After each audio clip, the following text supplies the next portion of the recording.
The pros and cons of waking up early. Here it is, sunrise in Charleston, South Carolina, and I've actually already been up a couple hours. I woke up before my daughter and got some work done. Then I was able to get a nice breakfast ready, and now here we are at the courts.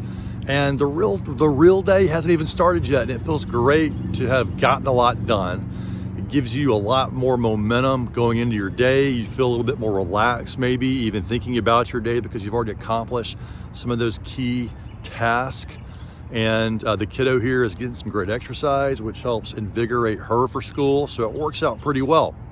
And also, by the way, many of the CEOs that I've been interviewing on the CEO Sessions podcast have this same habit where they're waking up early.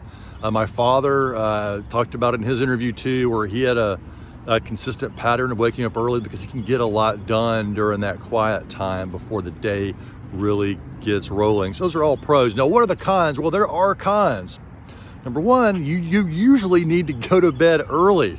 So you're missing like important TV shows or news shows maybe that you like to do, or maybe you have some unwinding time with your partner at the house that you normally would watch a show or have a conversation or play a game with, but instead you're crawling into bed maybe around 9 o'clock or even earlier, maybe a little bit later, but still it's pretty early to go to bed. And so last night, for example, I was texting back and forth with my friend Carlos Rivera. A shout out to Carlos Rivera.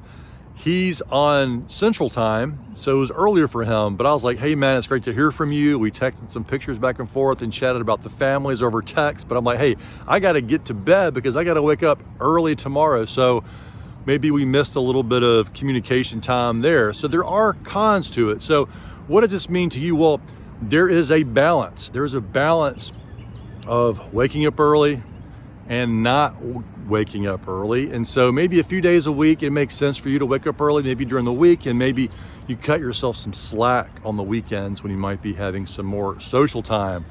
But you can take advantage of it when you need it. And then you can also sleep a little later to restore yourself and build up that energy for those times when you're going to be out later at night. So just find your right balance.